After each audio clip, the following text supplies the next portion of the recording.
Salut à tous et bienvenue pour ce premier débrief de l'année. Débrief pour le dernier match amical. Match amical FC Bâle, FC Barcelone. Bon, c'était vraiment...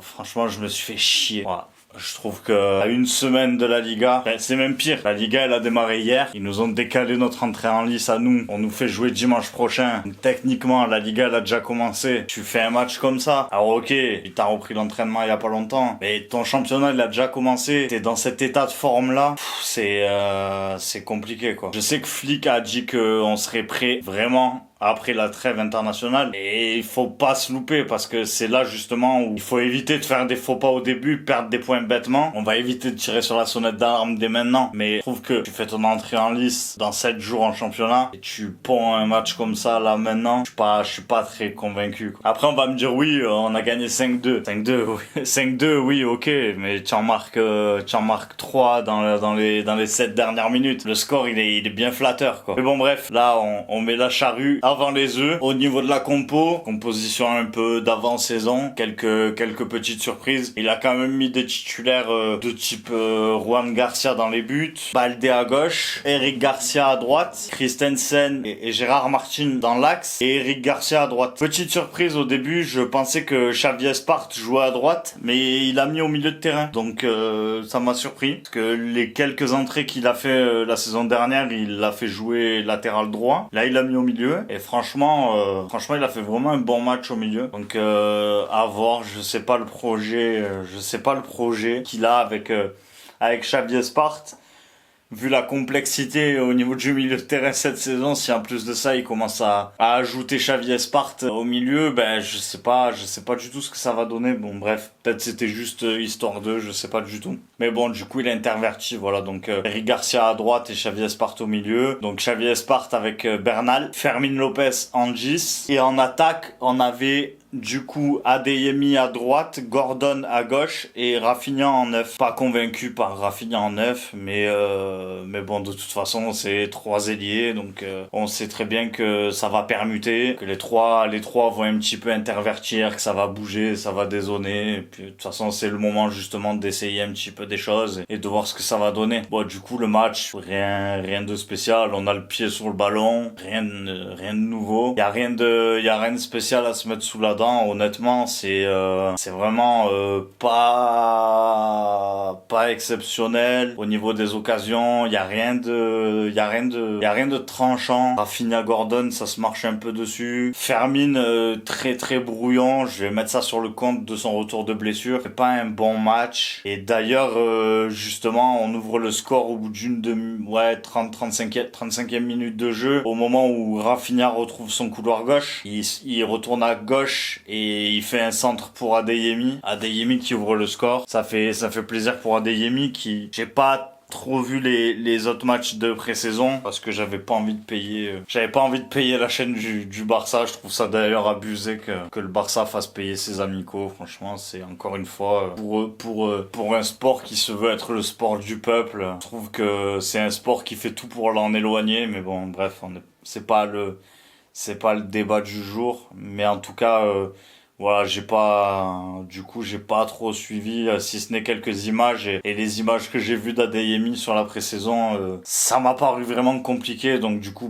ce but d'Adeyemi, il fait plaisir. Sa première mi-temps, c'est plutôt pas mal, il a tenté de provoquer, il marque ce but. Sinon, au-delà de ça, honnêtement, je trouve qu'on fait pas vraiment une bonne première mi-temps, et d'ailleurs on se fait rejoindre juste avant la fin de la mi-temps. Vraiment, on se prend un sacré but, Bâle ils égalisent, vraiment entrée de la surface, grosse frappe.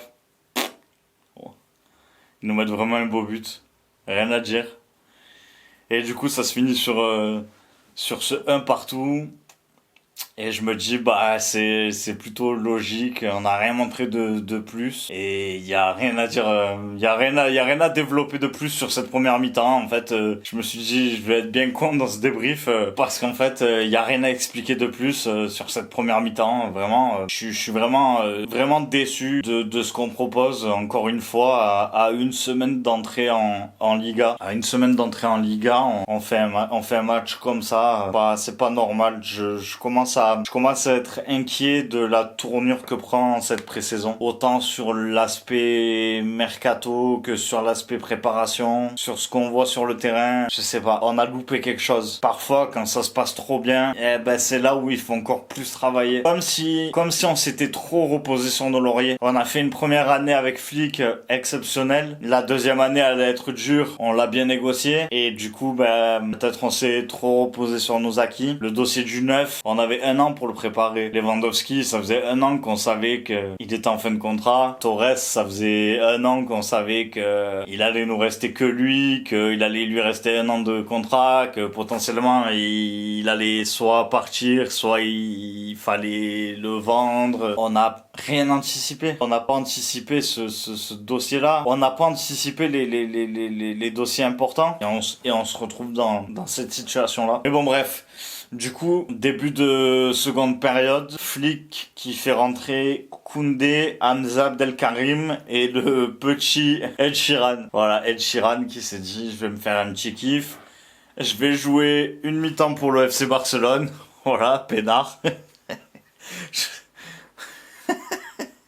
C'est Ed Sheeran, c'est le même. Franchement, j'ai vu ça, j'ai dit, c'est lui, c'est sûr, c'est lui. En tout cas, j'avais noté quelque chose, j'ai oublié de le dire, mais c'est vrai qu'on fait des débats depuis cet été sur le fait d'impérativement recruter un défenseur central parce que on est limite au milieu de terrain aussi. Je trouve que dans les calculs, on oublie beaucoup Eric Garcia parce qu'on le dit toujours, on est just en défense centrale parce qu'on a Koubarsi, Gérard Martin, que sur les ailes, on a que Koundé, au milieu de terrain, on a Pedri, Frenkie, Bernal. Et en fait, dans tous ces postes, on oublie toujours Eric Garcia. Alors qu'Eric Garcia, la saison dernière, c'est de tout l'effectif la saison dernière, c'est top 4 de notre équipe et c'est peut-être pas le 4e du top 4. C'était vraiment dans une grosse partie de la saison, c'est un des joueurs qui nous a porté et je trouve que c'est cruel parce que c'est un joueur qu'on considère pas tellement parce que dans tous les plans qu'on fait pour cette saison, on n'inclut pas titulaire alors qu'il mérite tellement d'être titulaire, il mériterait tellement d'être titulaire en défense centrale parce qu'à chaque fois qu'il y a été, il a été au niveau. Quand il a été latéral droit, il a été au niveau. Quand il a été mis au milieu de terrain, il a été au niveau. Et au final, on est là, on le met dans aucun plan.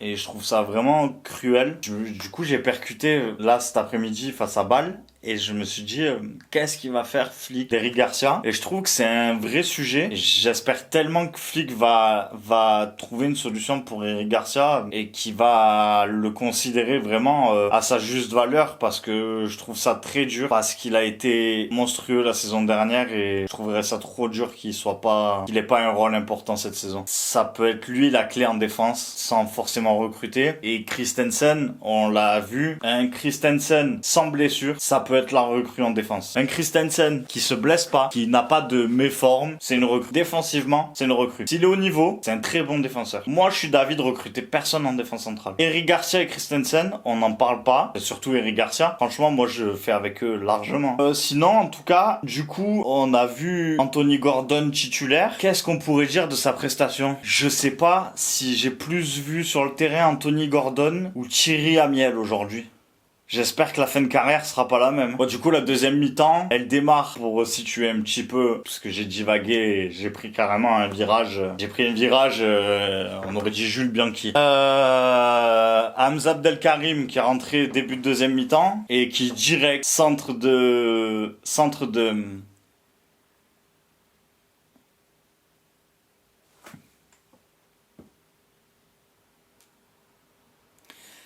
d'Adeyemi. Il met un but magnifique. En extension, il tend la jambe. Seul face au but, hein. Mais il tend la jambe en extension et il marque. Franchement, s'il y en a un, je le sens, s'il y en a un qui va gagner au loto, c'est Hamza Abdelkarim.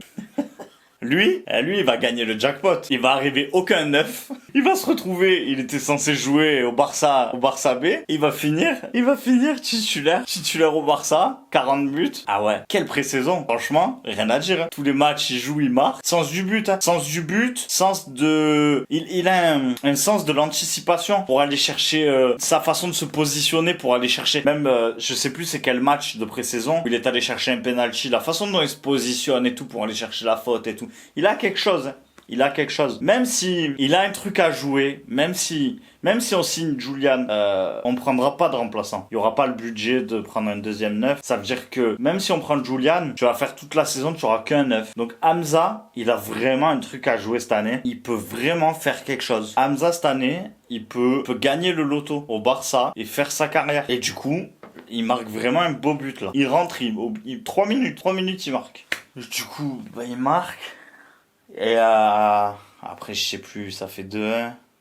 Ah putain, je me suis fait chier dans ce match. C'est Bissiou, je crois, qui marque le 3-1. Magnifique. Oui, c'est ça. Fin de match. Bissiou qui rentre. Passe de Dani Olmo, plein axe, magnifique. Entre deux défenseurs. Passe plein axe, Bissiou qui enroule Lucarne. Magnifique. Bissiou, ça a l'air d'être un très bon ailier. Mais grosse concurrence. Ça y est, on en a 50 là. Ça va être compliqué, mais s'il arrive à se démarquer, il peut sauter à des Yemi facile. Il met un but vraiment magnifique. Dans la foulée, il en met un deuxième, il marque un doublé. Non, 3-1. Ensuite, Ball qui marque sur penalty, 3-2. C'était Chesney dans le but. Il marque le doublé, 4-2. Et après, Lamine Yamal qui marque sur penalty, Lamine Yamal qui est rentré pour une demi-heure. Ça fait plaisir. Au moins, il prend un petit peu des minutes. Là, on rejoue, c'est mercredi, le Gamper. C'est Al-Ali ou Al-Hilal, je sais plus. Je crois que c'est Al-Ali. Donc, ça nous fait jouer encore un amical avant d'entrer en Liga. Histoire de se mettre en jambes.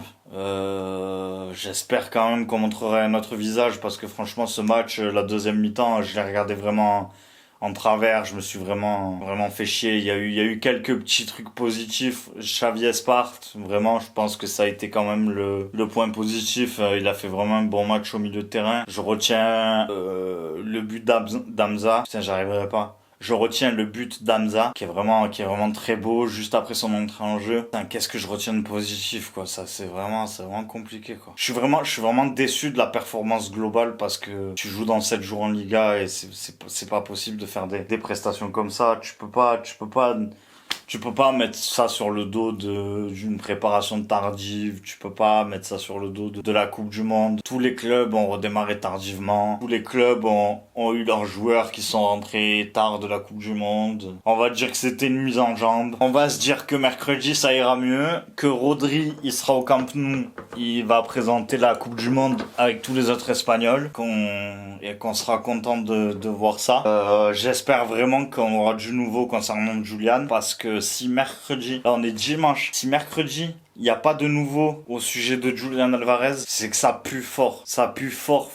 On sera le 19 août. Le championnat, il a déjà démarré. Si mercredi, il n'y a pas de nouvelles concernant le 9, c'est la merde totale. Il y aura un panic buy assuré. Ce sera vraiment compliqué. Enfin voilà, bon ce match, rien à retenir, je veux pas être alarmiste, ça sert à rien, mais en tout cas c'était pas beau. Sinon j'ai regardé les 2 premiers matchs de cette première journée pour en faire un premier petit point. Je suis content qu'Alaves ait battu l'horrible Retafe. Très bon match de Mariano Diaz, je crois un but, 2 passes décisives, franchement, ils ont eu chaud quand même à la fin parce qu'à 1-0 ils ont tremblé fort, ils ont loupé des grosses occasions, ils ont failli se faire reprendre à 1 partout. Et Séville, ils ont chaud, ils gagnent grâce à une simulation. Je crois que la VAR était déjà rentrée à la 90e minute. Je crois que le match était déjà terminé. C'est quand même grave. Mais bon, comme d'hab, de pas intervenir sur une simulation aussi grossière, c'est scandaleux. Et malheureusement pour Séville, ils ont vraiment 2 grands plus que le nom. Parce que quand un joueur de ta défense centrale vient du Havre, d'ailleurs, au bout d'une minute de jeu, fait